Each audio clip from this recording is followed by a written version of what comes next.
dia. Antes de mais nada, queria dar um testemunho aqui a respeito desse casal aqui agora há pouco. Michele Asquez, seu, né? Esse casal nos levou a uma experiência, eu e a Luciana, muito profunda mesmo, muito. Nós fomos participar do casamento deles lá numa cidade chamada Fraiburgo. Conhece? Não é Friburgo. Fraiburgo. E aí fui conhecer também a cidade das maçãs, né? Foi um negócio maravilhoso. Mas o testemunho que eu queria dar é que na mesma época que a gente foi lá participar do casamento deles, nós tínhamos alguns casamentos próximos sendo realizados, com tanta gente preocupada com tanta coisa no casamento. E aí vi lá duas famílias, uma família de Belo Horizonte, se encontrando com a família do Paraná, né? Paraná com Santa Catarina. E menino correndo, gente cantando, mesas espalhadas e todas as pessoas compartilhando as mesas uns com os outros. E uma celebração onde ninguém queria ir embora. Uma coisa assim, muito legal mesmo. Uma experiência em que a gente percebe o derramar do Espírito semelhante a um batismo. No final das contas, eu e a Luciana saímos de lá batizados com aquele Espírito. O Espírito do que é uma família, do que são famílias se unindo, do que é um casal que aprende a viver o invisível de um homem e uma mulher, né? Então não podia deixar de contar essa história, porque ela é sempre marcante para mim e para a Luciana. Mas queria conversar com vocês hoje, muito a propósito dessa última música. Se você puder abrir aí lá no Salmo 51. Nessa semana, conversando com alguns próximos, a gente conversou a respeito desse momento, especificamente, e uma pessoa muito querida falou assim: mas essa história não combina com Davi, né? Eu achei joia. Muito querida a pessoa e a transparência dela em fazer esse comentário, eu gostei demais, para ser muito honesto. Esse Salmo de Davi, talvez, principalmente porque a gente tem usado muitas versões eletrônicas, talvez você não perceba, mas faz parte do Salmo, só que antes da poesia, um comentário que está aí em cima. Isso faz parte do Salmo. Importante que a gente não perca isso de vista. O Salmo, que começa no versículo 1, é uma poesia, e ela vai falar de coisas muito importantes. No entanto, a gente tem uma pequena introdução aí que é parte do Salmo.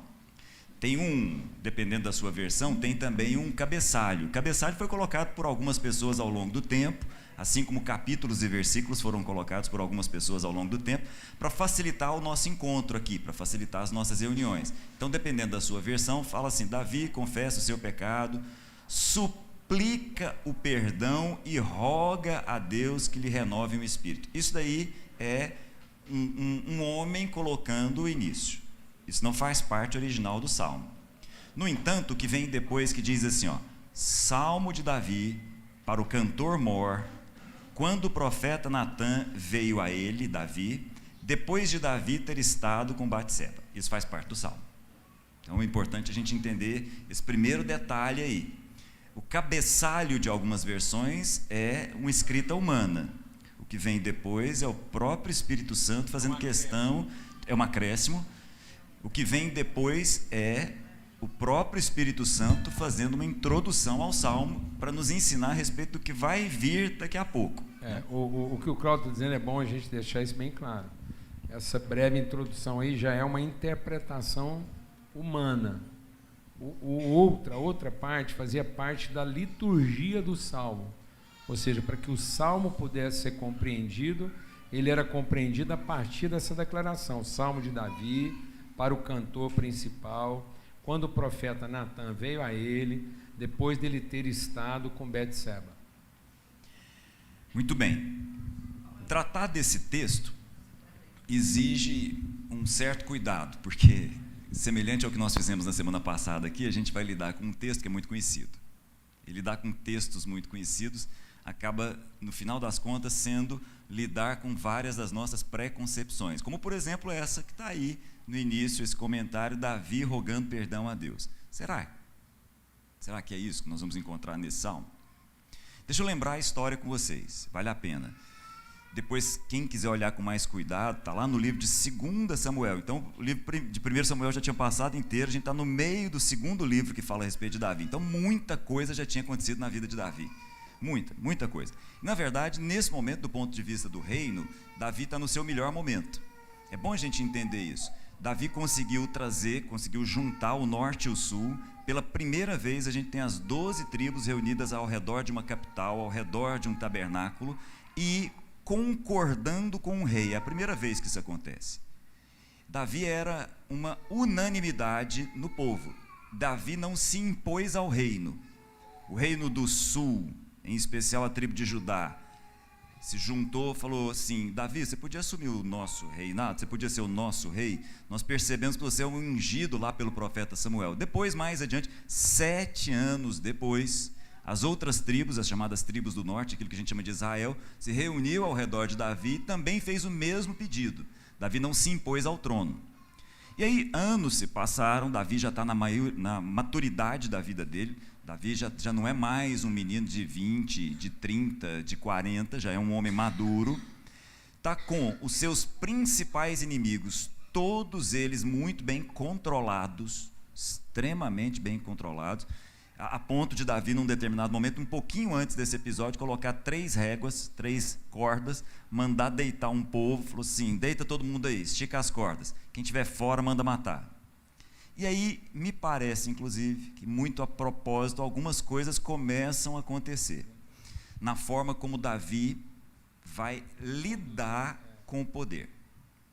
Esse é um ponto fundamental. O que vai acontecer aqui, que muita gente entende ser um adultério, não é um adultério. Está mais para um estupro, está mais para um abuso do poder do que para uma simples relação sexual. É muito mais profundo do que isso. Se você der uma olhada depois com calma no texto, você vai ver a palavra mandar repetida de forma constante. Então, num determinado momento, diz o texto assim: na primavera, é interessante isso, é até poético, na primavera, quando os reis saíam para a guerra, Davi mandou o seu principal general, que é Joabe, e Davi ficou no palácio que ele tinha construído.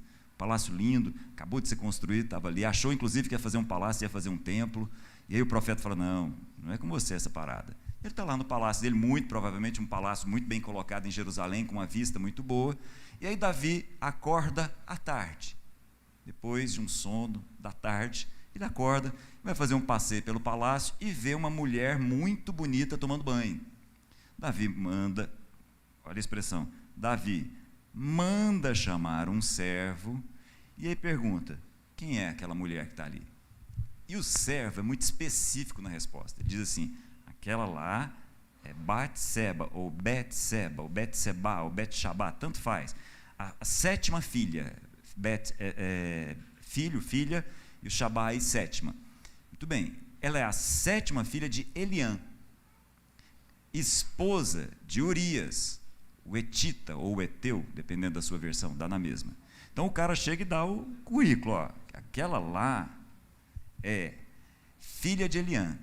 Eliã, assim como Urias, é interessante que você saiba disso, são conhecidos de Davi, pelo nome, porque os dois faziam parte dos chamados 30 guerreiros notáveis que Davi tinha. Davi tinha, desde a época em que ele fugia de Saul, homens de confiança, desde a época em que ele fugia de Saul, ele tinha um grupo de pessoas muito próximas. Entre essas pessoas próximas estava o pai de Batseba e o marido de Batseba, Urias. Está lá, depois se você quiser, está lá mais adiante do texto, você vai perceber isso de maneira muito clara. Aí o texto continua: Davi mandou chamar Batseba. E numa frase, na verdade em meia frase, o texto diz assim: e se deitou com ela e mandou ela voltar. Ponto, termina a história. Mandou chamar, mandou deitar, mandou embora. Muito bem. Só que Davi recebe a notícia de que ela estava grávida. E aí ele manda chamar o marido. Manda uma carta: Joabe, me manda o marido, não manda o marido, me manda Urias. Muito bem, mandou chamar. Chegou lá: Urias, e aí, tudo bem? Como é que está a batalha? Como é que está Joabe? Não, está tudo bem, estamos cercando a cidade lá, estamos prontos, quase vencendo a guerra, porque são cidades fortificadas, a guerra não acontece do dia para a noite, estamos vencendo a guerra, está tudo bem. Coisa boa, bênção, volta para casa. Só que o homem era um cara, como a gente comentou agora, né? Como Davi deveria ser, né? Ele volta e fica lá no meio da guarda de Davi, porque ele dizia assim: eu ir para minha casa, ter com a minha esposa um período especial, um momento especial, quando o meu general está lá na guerra, assim como todos os meus companheiros? De jeito nenhum, de forma alguma.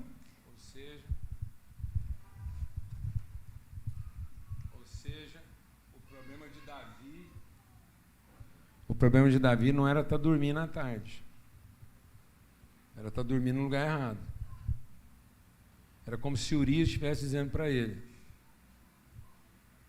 Certo? Que o Davi queria que Urias fosse dormir no certo dele ou errado de Urias. Então é isso, amados. Tudo na nossa vida começa no lugar. Não é o que a gente está fazendo. É no lugar. O homem pecou porque saiu do seu lugar. As pessoas estão pensando que é o que a gente faz. E não é. É onde a gente está enraizado. É aquilo que alimenta o nosso fazer. Então Davi estava dormindo no lugar errado. Se ele estivesse dormindo lá, porque Urias foi dormir. Só que foi dormir com os soldados. Porque era tempo de guerra. Amém?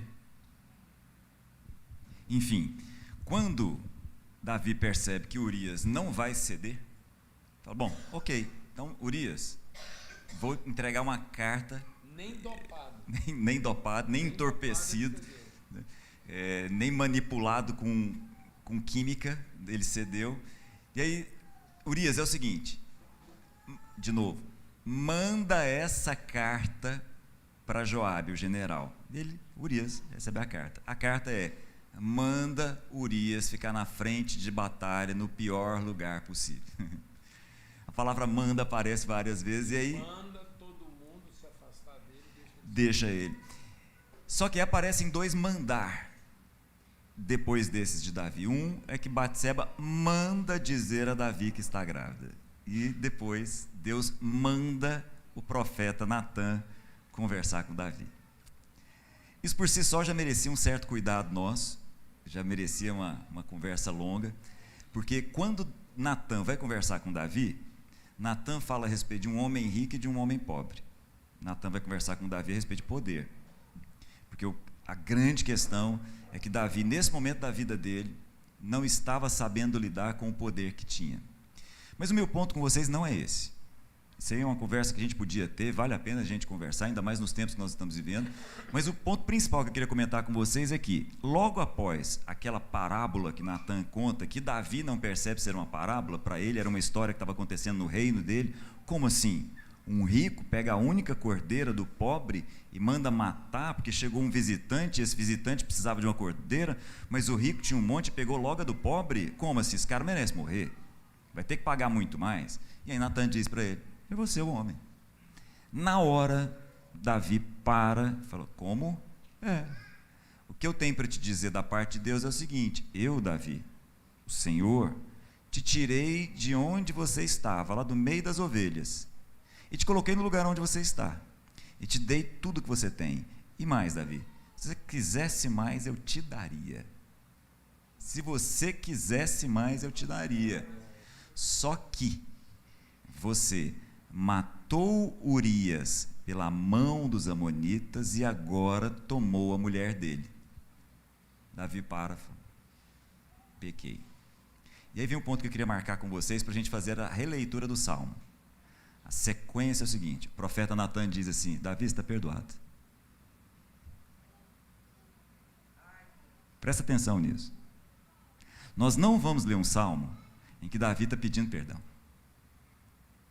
Desde a hora em que ele recebeu o profeta que disse para ele: você errou. Ele: opa, errei mesmo. Mas é o seguinte, você está perdoado. As consequências desse erro vão ser profundas para você e para o reinado. Mas entenda, você está perdoado. Você não tem problema com o perdão de Deus. Você não precisa fazer absolutamente nada para obter o perdão. Você já está perdoado. Agora vem o salmo. Então agora, com essa consciência, com essa nova leitura, olha o Salmo junto comigo. E presta atenção em algumas coisas junto comigo. Eu vou levantar uma coisa. Nós poderíamos levantar algumas, mas eu vou levantar um ponto só que eu queria marcar com vocês aí. Tem misericórdia de mim, ó Deus, por teu amor, por tua grande compaixão, apaga as minhas transgressões, lava-me de toda a minha culpa, purifica-me do meu pecado, pois eu mesmo reconheço as minhas transgressões e o meu pecado sempre me persegue. Contra ti somente eu pequei e fiz o que tu reprovas, de modo que é justa a tua sentença e tens razão em condenar-me. Sei que sou. Nós vamos perceber nesse salmo, Davi não levando em consideração o que ele fez, mas ele está revendo quem ele é. O nome disso é arrependimento. Remorso tem a ver com o que nós fazemos. Arrependimento tem a ver com rever quem nós somos. São coisas totalmente distintas. Ou rever a pessoa que nós nos tornamos. Então, o arrependimento não tem a ver com tentar se livrar da culpa do que a gente fez de errado. Isso não é arrependimento. Quem está tentando se livrar da culpa do que fez de errado está buscando de volta a sua reputação. Arrependimento não tem nada a ver com a reputação. Arrependimento tem a ver com a relação. A relação foi quebrada. Então não é o dano causado, é a relação quebrada.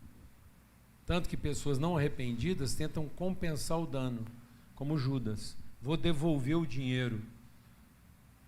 Eu vou te falar uma coisa, amado. O pecado não presta na ida, quanto mais na volta. Ele já não prestou na ida. Não tente fazer a volta do pecado. Porque é só uma pessoa orgulhosa tentando reaver a sua reputação. A pessoa que tem remorso, que tem o orgulho ferido, fica sempre tentando pensar: por que eu fiz esse negócio? Que bobagem, como é que eu dou uma bobeira dessa? O arrependido fala: que tipo de ser humano eu sou que fez um negócio desse? Como é que eu fui lá ferir alguém inocente? Né? Esse é o ponto. Muito bem, mas para terminar, olha o versículo 10, por favor, 11 e 12, e presta atenção numa palavra que vai se repetir aí. Eu sei que você já sabe desse texto, eu sei que você conhece, é um texto conhecido, mas mesmo assim, que o Espírito Santo te abra agora os olhos e perceba essa palavra aí. Cria em mim, ó Deus, um coração puro.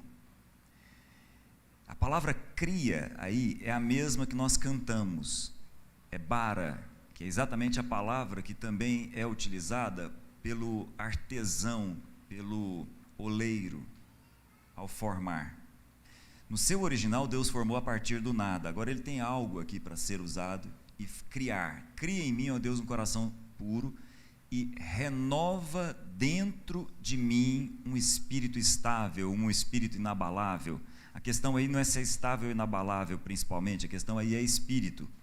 Não me expulse da tua presença, nem retires de mim o teu Santo Espírito. Devolve-me a alegria da tua salvação e sustenta-me com um espírito pronto a obedecer. E aí, lá no finalzinho, versículo 16, ele diz assim: eu sei que o Senhor não tem prazer em sacrifício. Eu sei que o Senhor não se deleita em sacrifícios. Porque se fosse assim, se fosse sacrifício que te agradasse, eu os daria.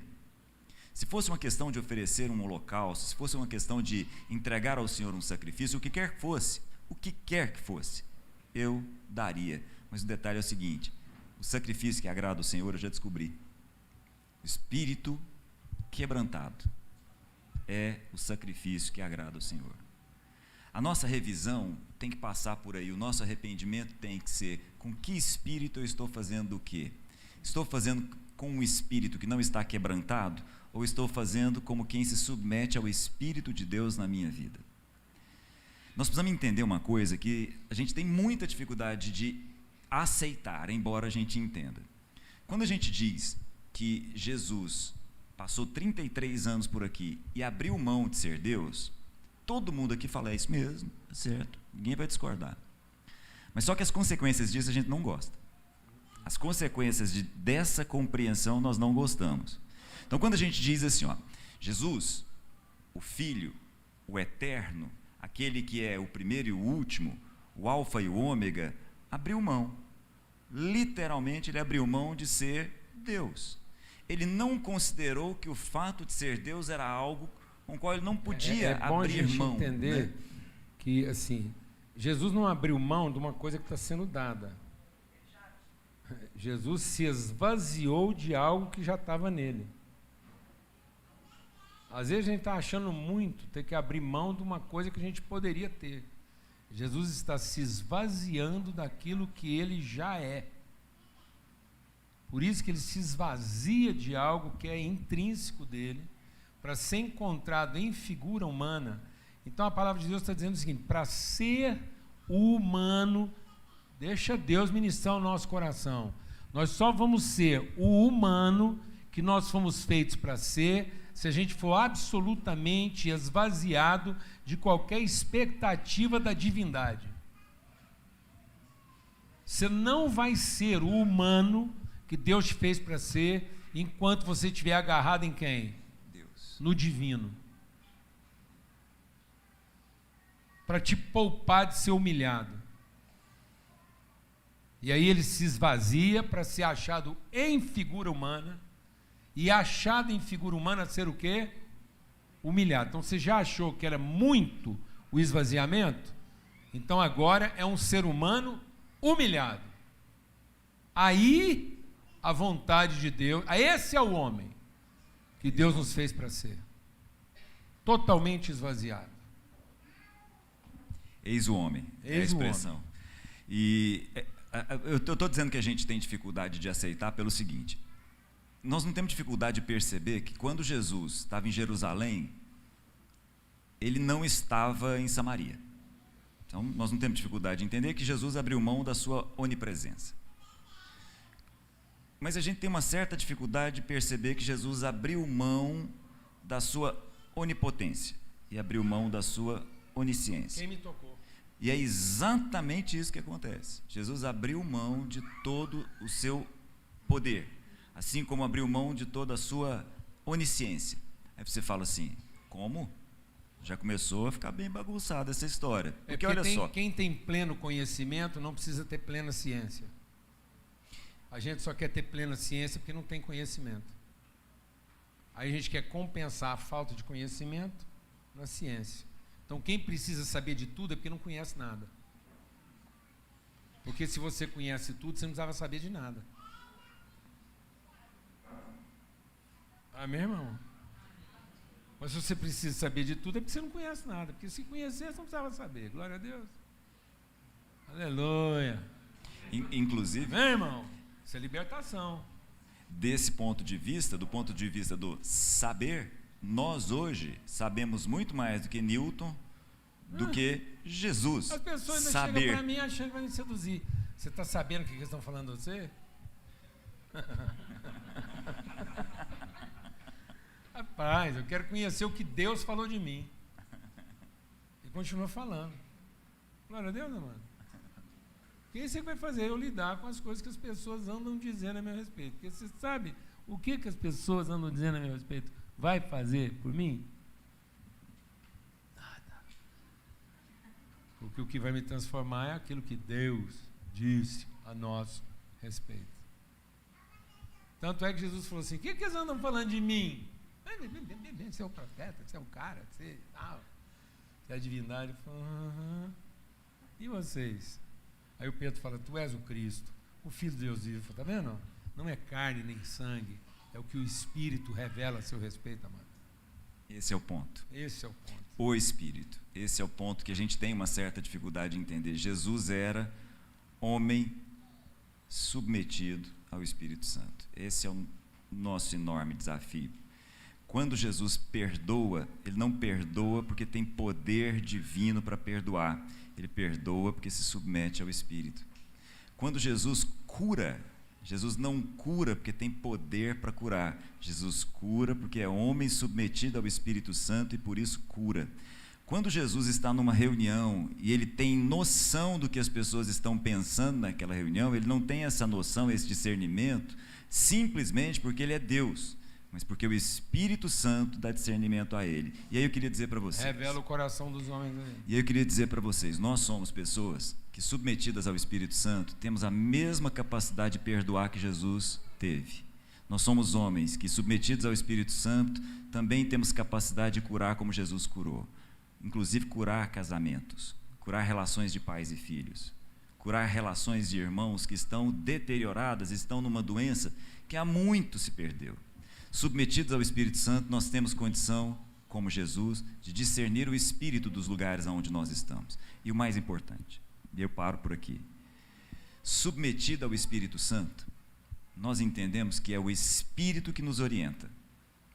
Eu vou repetir. Jesus não saía de manhã e fazia aquilo que ele achava que devia fazer depois de um tempo de oração. Jesus orava e se submetia ao Espírito que estava na vida dele e seguia aquilo que o Espírito dizia para ele, para que nós pudéssemos entender: vocês não são deuses, vocês são homens que, submetidos ao Espírito, encontram orientação e dão orientação.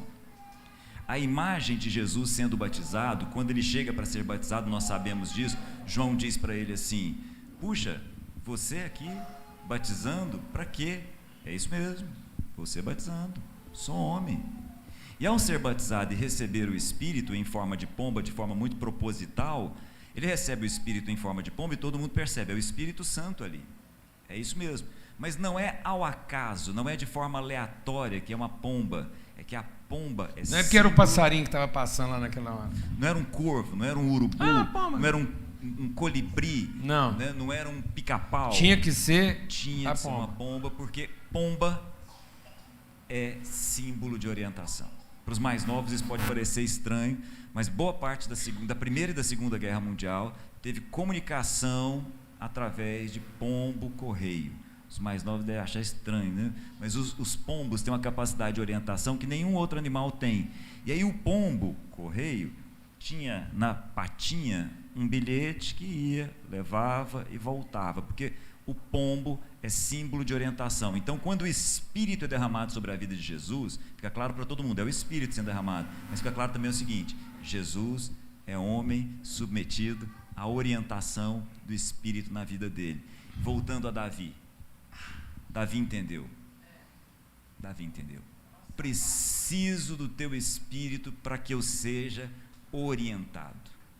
Preciso da orientação do teu Espírito, porque nós lidamos com situações, inúmeras delas, que a gente não sabe o que fazer. Quantas vezes alguém chega e te coloca uma situação e você fala assim: eu não tenho o que te dizer, mas o Espírito vai nos orientar ao que fazer. Esse é Davi, esse é o homem, ele nos ensina. E aí, para terminar o Salmo, na primeira reunião, não falei sobre isso, mas vou chamar a atenção, o Salmo termina assim: por tua vontade faz Sião, faz Jerusalém prosperar, ergue os muros de Jerusalém. Parece que não tem nada a ver um salmo desse assim, tão íntimo, tão pessoal, abrindo a intimidade dele para o povo e dizendo: olha, errei, matei um cara, não é um cara qualquer, tomei a mulher dele. Absurdo o ser humano que fez isso. Mas aí ele termina falando o seguinte: isso tem consequências para todo o povo, e o ser humano novo que Deus está fazendo aqui vai levar esse povo a construir muros ao redor de Jerusalém, porque homens que se percebem orientados pelo Espírito Santo, que deixam para trás aquilo que foi feito e partem para ser aquele ser humano que nós de fato somos, influenciam a cidade onde eles estão. Isso é fato. Uma cidade e uma nação inteira pode ser amaldiçoada por um homem de Deus na posição de poder. Mas uma cidade e uma nação inteira pode ser abençoada por um homem de Deus, um único homem de Deus, quebrantado numa posição de autoridade.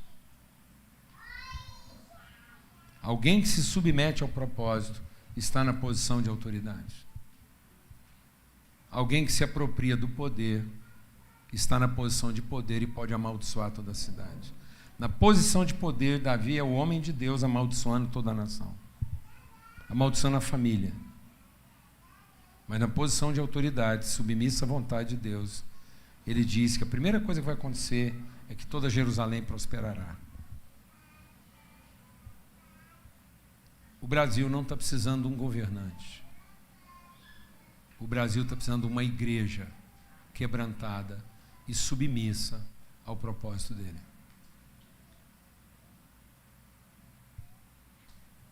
Uma igreja que cumpra o seu propósito. E o propósito de Deus na vida da igreja não está no culto. A gente tem falado alguma coisa aqui entre nós, e volta e meia, que a gente está falando sobre isso, as pessoas têm a tendência de falar assim, Paulo Júnior, mas é uma coisa, mas também é outra. É uma coisa, mas também é outra. Então eu vou dizer uma coisa para você. Deixa o Espírito de Deus ministrar o nosso coração. É isso mesmo. Mas em momentos distintos, eu preciso deixar uma coisa para poder viver outra. Então Paulo diz o seguinte, quando eu era menino, eu fazia as coisas de menino.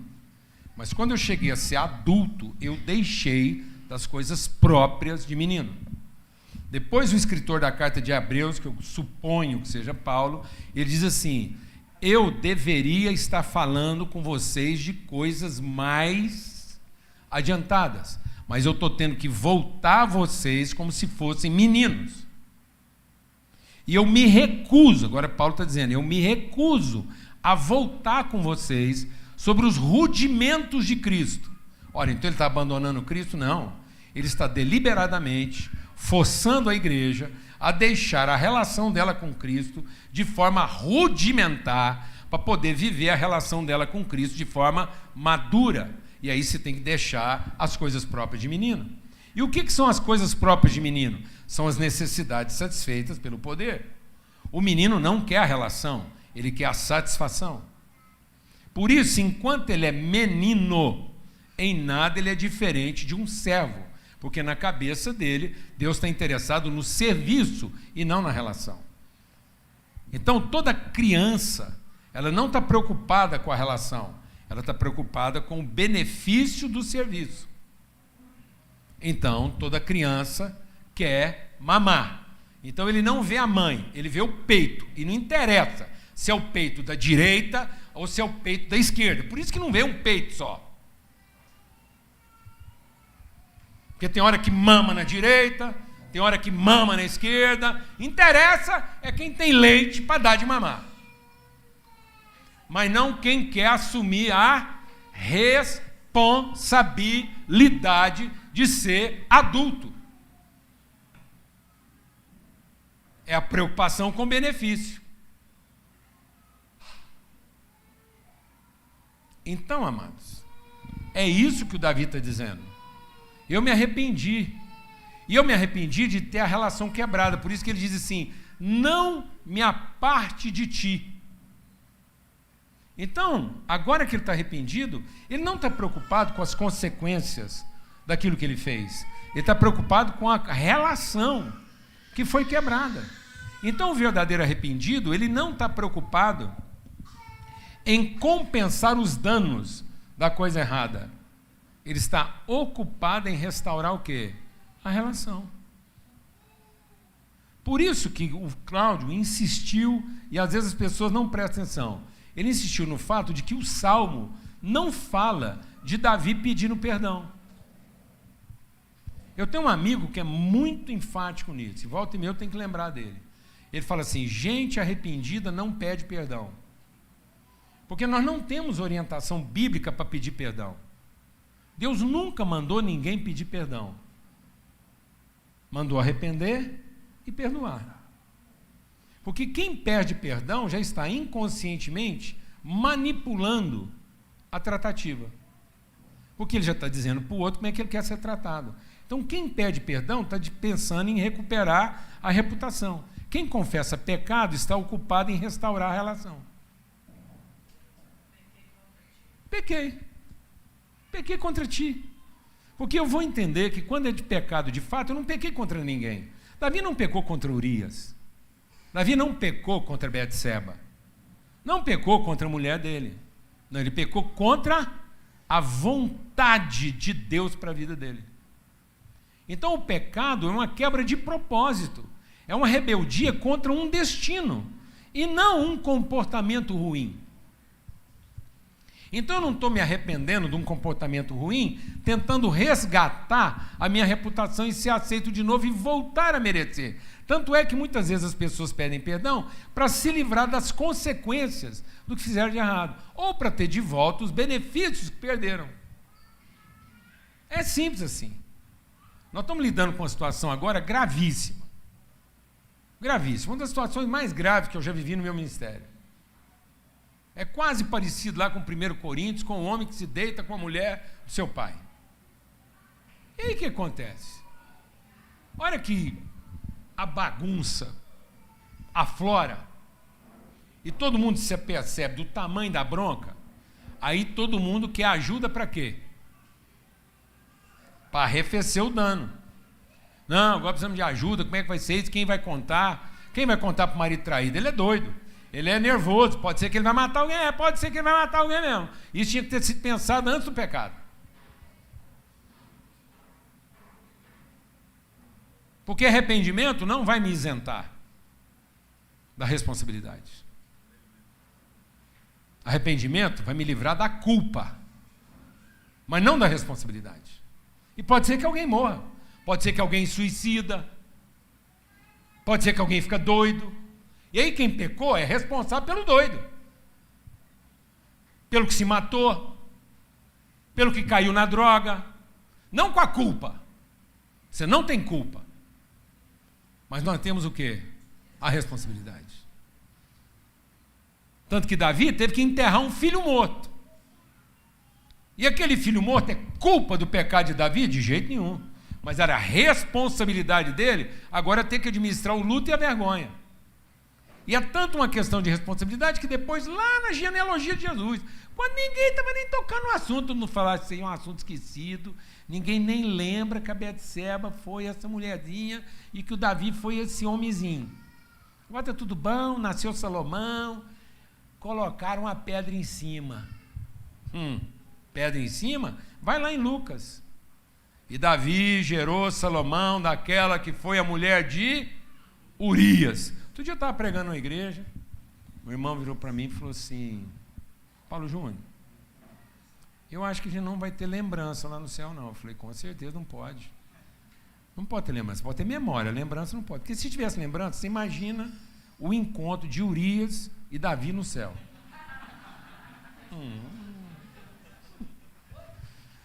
Ó que saia justíssima! Os dois estão andando ali na praça central do céu. De repente, Davi fala, Urias, não sei aqui. Falei, Davi. E a Betseba ali, ó, a 50 metros. Olha a bagaceira. Meu Deus. Você sabe que o avô, né, o pai do Eliã, o Aitofel, depois vai ser um conselheiro contra Davi por causa da amargura dele com a neta, né? Então, amados, em nome de Cristo Jesus, o Senhor, a gente está comportando como menino. E como menino, a gente está insistindo em cultico. Louvor é muito bom. Louvor é bom, mas é coisa de criança. Jesus encontrou uma mulher num poço, a mulher samaritana, ocupada com os seus louvores. E ela estava tão ocupada com os louvores que ela sabia o lugar certinho de prestar o culto. E Jesus falando assim, vocês acham que o lugar do culto é aqui. Os judeus acham que o lugar do culto é lá. Deus não está procurando quem acertou no culto. Ele está dizendo aqui, o Davi entendeu, o Davi caiu a ficha, falou assim, Deus, o Senhor não está atrás do culto. O Senhor está procurando um espírito quebrantado, que se submete à sua vontade. É coisa de criança. Está errado? Não está. Mas menino faz culto, adulto adora, adulto submete à vida, adulto gostando ou não, louvor tá bom, não tá ruim, tá arrepiando, não tá sem luz, não tá, pregador tá prestando, não tá, interessa. Nós estamos com todo compromisso na vontade. Você sabe que... E uma coisa não está desfazendo da outra, mas está colocando cada coisa no seu lugar próprio. Então Davi está falando, o Senhor não quis o culto, porque culto é coisa de criança que pensa como um servo. Eu acho que a gente precisa trazer à memória das pessoas, quando a gente lê adoração na Bíblia, não tem nada a ver com música. Não. Né? Quando a mulher fala, a nossa turma adora naquele lugar, a turma de vocês adora naquele lugar, do que ela estava falando? Estava falando de sacrifício. Exatamente. Porque adulto aprende o que é sacrifício e Entrega, criança louva. Né? Submissão. E aí, amados, a gente vai ficando cheio de vontade. Vou abrir meu coração com vocês. O nível. Eu fico vendo esse texto aí. O Elias. O Elias terminou um culto, amado. O Elias terminou um culto ultra, supra, metro, pentecostal. Fogo. Fogo. Acabou com os inimigos tudo. Acabou. Pegou fogo, ele saiu, pegou mão na espada, acabou com os inimigos, acabou a concorrência. E sabe o que aconteceu com Elias? Ficou deprimido. E sabe o que ele apresentou para Deus? Vou falar para você o que ele apresentou para Deus. Ele apresentou para Deus o coração de Lúcifer. Lúcifer era um prestador de culto que estava interessado em reconhecimento. O dia que ele não teve a recompensa que ele achava que merecia, sabe o que ele apresentou para Deus? Uma demanda trabalhista. Deus foi lá conversar com Lúcifer, ele estava com a demanda trabalhista. Fiz tudo certinho e não fui recompensado à altura. Sabe o que o Elias apresentou para Deus? Uma demanda o quê, Thales? Trabalhista. Deus chegou lá e falou assim, fiz tudo que o Senhor me mandou e o resultado não foi o que eu esperava. Fiz o culto e no fim fiquei. Quando Jesus foi encontrar com Marta, o que aconteceu? O que ele encontrou? Uma demanda trabalhista. Se o senhor tivesse recebido meus memorandos, mantei 3 memorandos, 4 memorandos para o senhor lá na sua escrivania, o senhor não leu nenhum, chegou atrasado, agora o homem está morto, não mexe. Não mexe. Se o senhor tivesse escutado minhas orações 3 dias atrás, rapaz, sabe uma das coisas que muitas vezes eu escuto nesses quase 40 anos de ministério? Eu fico pensando se Elias não está quebrantado. Se Davi não está quebrantado. Se Davi não está quebrantado, a hora que o Natan chegasse, sabe o que o Natan ia escutar do Davi? Pastorzinho sem vergonha que você é, né? Se você ouvisse o Espírito Santo mesmo, você tinha chegado aqui antes de eu matar o cara e pegar a mulher dele. Onde é que você estava? Por que o Espírito Santo não te avisou antes e não veio me fazer uma visita? Sabe por que eu pequei? Porque você não veio me visitar. Porque se você tivesse ouvindo mesmo o Espírito Santo, você tinha vindo aqui antes, eu não tinha caído nessa bagaceira. Agora eu sei que vai lá resolver com Deus, porque eu sou só um servo. Sou dizimista, crente e escritor de salmo. Pastor atrasado é você. Que estava fazendo lá o quê? Que não escutou Deus na hora que tinha que ter escutado. Escutou depois que o trem já estava lascado. Você está achando o quê, meu irmão?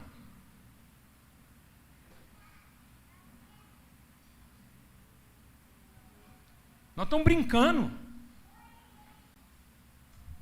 Nós estamos querendo criar uma coisa para nós e achando que Deus vai pôr a bênção dele em cima disso. E Davi caiu. Ele falou, não é assim que funciona. É responsabilidade. É maturidade. Amanhã a gente comemora 31 anos da Reforma Protestante. 31 anos, não, desculpa. Amanhã, 31 de outubro, já é mais de 500, porque 500 anos foi lá atrás, da Reforma Protestante. 500 e qualquer coisinha. Amém? E o que foi alguma coisa da Reforma Protestante? Foi a igreja assumindo sua responsabilidade sobre a nação. Primeira coisa, a unidade da igreja. A igreja é católica, não é romana. A igreja não tem direito de fazer da sua própria sede a sede da igreja. A igreja não tem várias sedes. Ela tem uma única sede, uma única vontade, um único espírito. E nós somos os seus representantes. Nós não temos o direito de evocar para nós mesmos a sede da igreja. Cristo deu a vida para fazer dessa igreja uma igreja. E se ela está dividida, então ela não é a igreja, qualquer que seja o motivo. Ela não representa Cristo. Uma igreja dividida, por qualquer que seja o motivo, ela não representa Cristo, porque Cristo não está dividido. E eu não estou autorizado a evocar o nome de Cristo para dividir a igreja. Porque o próprio Paulo diz o seguinte: já não basta alguém dizer que é de Apolo, já não basta alguém dizer que é de Cefas, já não basta alguém dizer que é de Paulo. Ainda tem gente que diz que é de Cristo para dizer que não é de Paulo, nem de Cefas e nem de Apolo. Então eu não tenho o direito de evocar o nome de Cristo para criar no nome de Cristo a justificativa da divisão. Amém, irmãos? Amém. Então nós nos esforçamos, haja o que houver, o nosso esforço é na preservação da unidade da igreja. E a reforma foi para que houvesse sacerdócio universal dos cristãos. Isso quer dizer que a igreja assumiu, através de cada um dos seus membros, a responsabilidade de ser a fonte inspiradora dos destinos da cidade. Um governante não vai libertar a cidade, mas uma igreja, assumindo o seu papel de sacerdote e príncipe da cidade, vai libertar a cidade.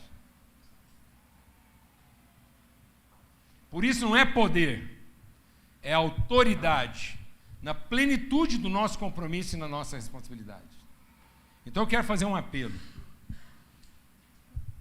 Um apelo a todos aqueles que estão integralmente engajados na campanha eleitoral.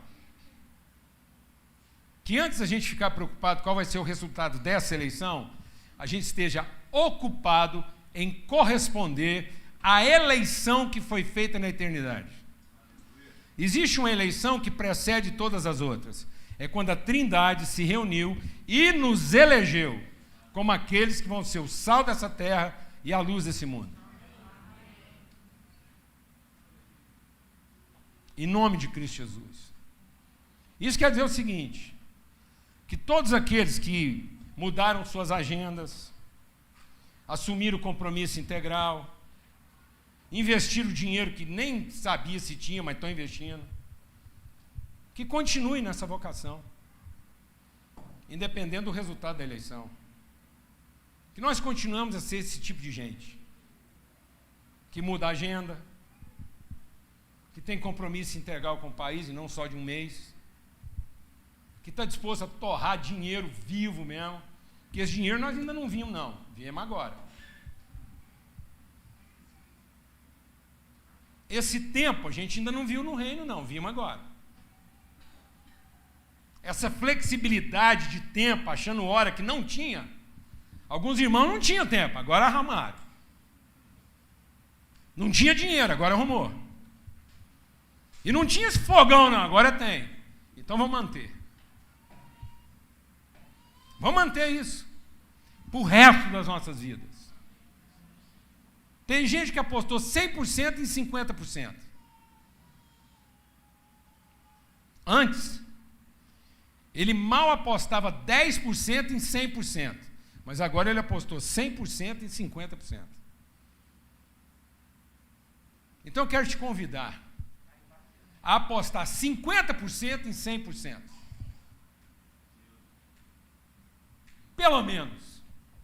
Já que você apostou 100% em 50%. Então agora continua. E aposte pelo menos 50% em 100%. Porque nós temos 100% de convicção da nossa vocação, do nosso chamado.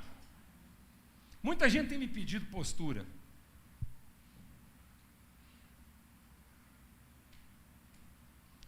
Esse ano, graças a Deus, fazem 50 anos de postura.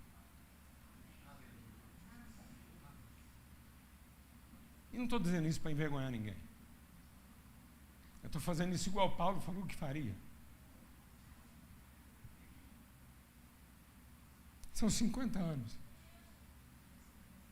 que eu tomei uma decisão de dedicar 100% da minha vida a 100% do meu chamado, para ser coerente. Quando eu estava lavando privada, quando eu estava abrindo um buraco, atolado em estrada, fazendo obras de engenharia.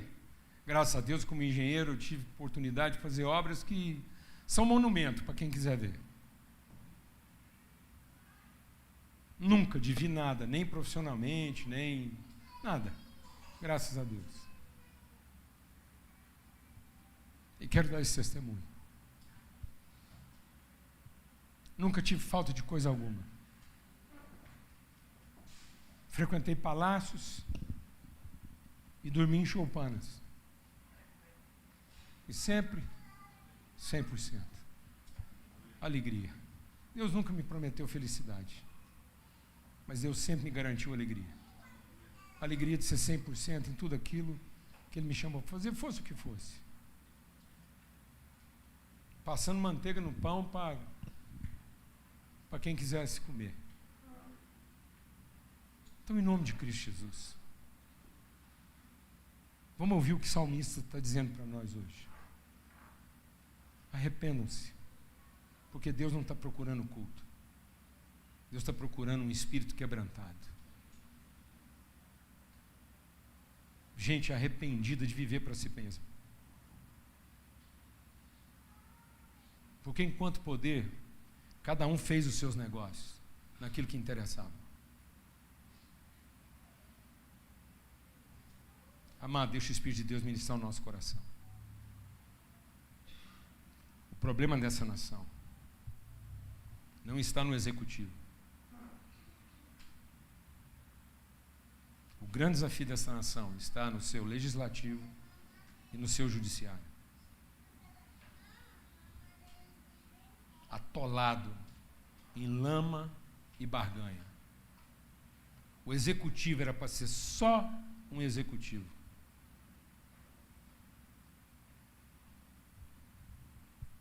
Porque enquanto nós estamos achando que a redenção desse país virá através de um executivo, vou dizer para você uma coisa. Os negócios continuam sendo feitos às escondidas. As leis continuam sendo elaboradas para beneficiar quem interessa. E depois, quem deveria fazer o patrulhamento delas está mais comprometido ainda em dar para elas a direção que também interessa. Um país de um judiciário rendido ao casuísmo. Um judiciário rendido à circunstância. E um legislativo rendido aos interesses. Não é mesmo, irmão? É luta. Sabe o que era para ser o executivo? Só um executivo.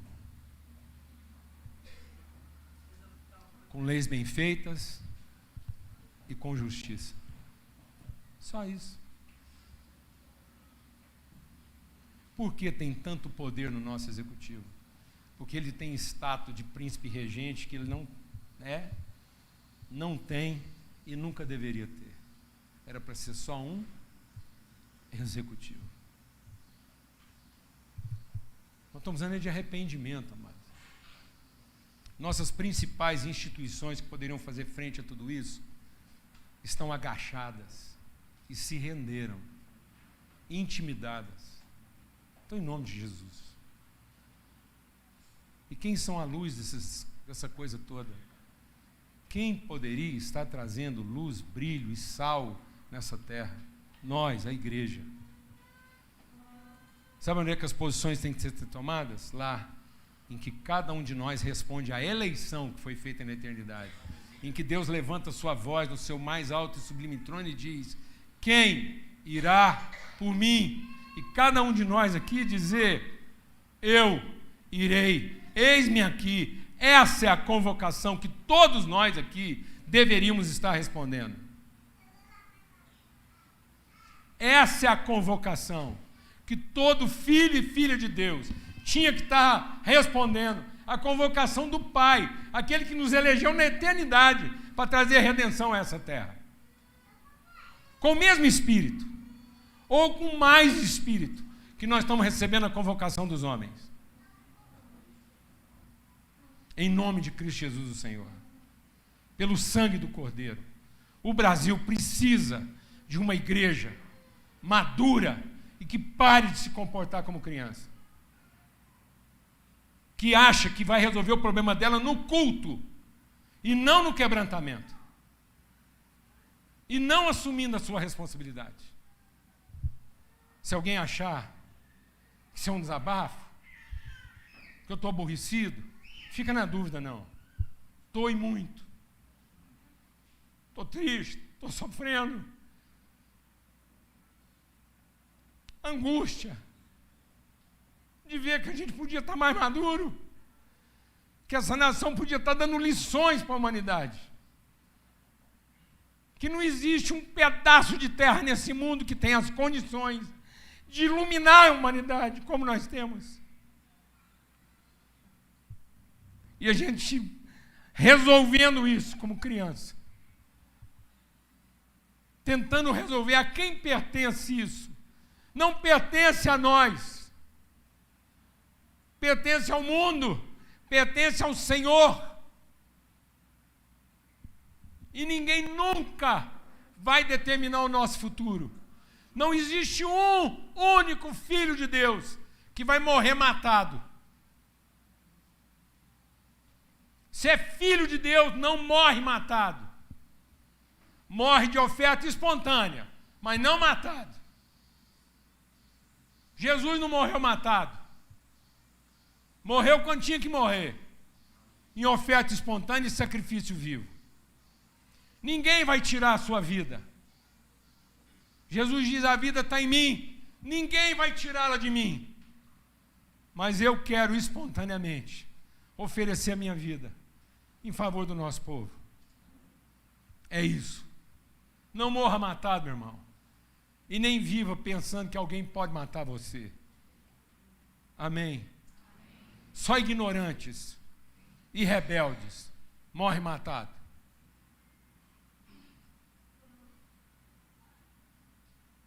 Filhos de Deus morrem de oferta viva, sacrifício vivo e compromisso com a verdade.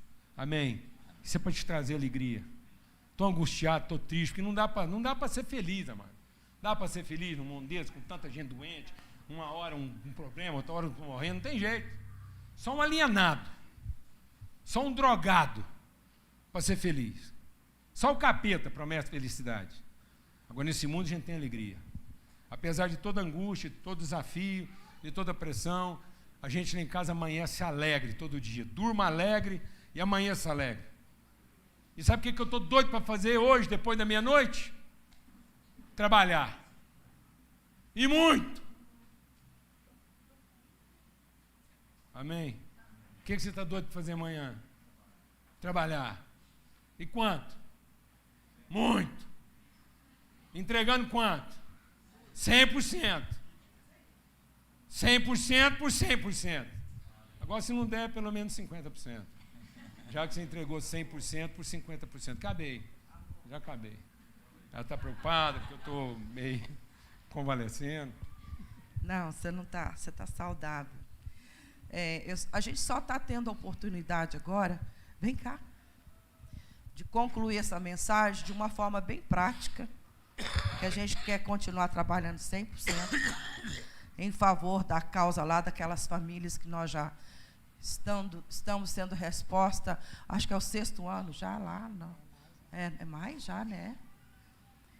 Nós temos hoje famílias que dependem desse movimento nosso de cesta básica, de atendimento, de assistência, e a nossa lista aumentou. E a gente vai ouvir um pouquinho e nós vamos ser resposta hoje para essa demanda maravilhosa que só tem aumentado, não é isso? Amém, irmãos. Bom dia para todos. Nós fazemos um trabalho há muitos anos no Projeto Ilumina, né? Nós estamos lá. A nossa igreja é a nossa família, né? Nós compramos essa causa e, infelizmente, ou felizmente para nós que temos a oportunidade de participarmos mais, a necessidade dessas famílias tem aumentado ao longo desses últimos anos. E nós temos 2 irmãos aqui na igreja que nos ajudam muito e que têm nos sustentado com em torno de 100 cestas básicas. Mas nós temos hoje, nesses últimos 2 meses, tivemos uma diminuição muito grande da ajuda que nós temos recebido da igreja, assim, voluntária, não da igreja. Sempre que a gente pede, a gente vem atrás, a gente tem o respaldo, mas a gente tinha a comunidade nos procurava muito para ajudar, e isso diminuiu muito nos últimos 2 meses, e isso fez com que criasse uma lista de espera. Surgiu uma demanda, né? Então, nós temos hoje 52 famílias na lista de espera para poder entrar no nosso cadastro. Uma lista de espera de cesta básica é muito triste. Aí é para lascar mesmo. Então, tem que resolver isso amanhã. Amém? Eu só quero concluir que essas 50 famílias já eram assistidas. Então, em vez da gente avançar, a gente regrediu. Então, nós gostaríamos que você orasse. Se você é uma dessas pessoas que ouviu esse convocação, não saia daqui nessa manhã sem procurar a Yara, porque certamente nós sabemos que nós podemos. Amém? E vai ficar aqui também o Pix, se você quiser participar, a conta e tudo. Sabe? É sempre esse fluxo aí, cada vez crescendo. E eu gostaria de orar por todos nós. Não, antes de orar, só falar uma coisinha. Você vai orar. Tá. Seguinte, saindo daqui, pelo amor de Deus, vai votar. Por favor. Vai votar, se não votou, vai votar. Se você sabe de alguém que está pensando em não votar, vai lá, pega ele e fala para ele, você vai para o inferno se não votar. Eu vim aqui para te tirar do inferno, você pega, agarra junto, entendeu? Cadeira de roda, o que for, e todos nós, pelo amor de Deus. Nossa necessidade hoje mais gritante, então, são essas 52 cestas básicas. E nós precisamos de quanto, Michele? E nós também, a gente não faz só um projeto assistencialista, então essas crianças participam, a gente participa da vida delas, a gente tem aula de inglês, aula de reforço, aula de música, e isso tem transformado a vida dessas crianças, transformado a autoestima dessas crianças. E hoje nós temos também mais 5 alunos na lista de espera para a aulinha de música para poder adquirir o ukulele, né? Então, é um instrumento, é como se fosse um violão pequenininho. Ele custa em torno de R$350 cada um. Então, quem quiser nos procurar também. Amém. Senhor, nós cremos. O Teu Espírito testifica no nosso espírito que nós somos a Tua família, os Teus filhos e filhas nessa terra. E como foi relevante nessa manhã sermos lembrados que precisamos ser cada dia mais atentos.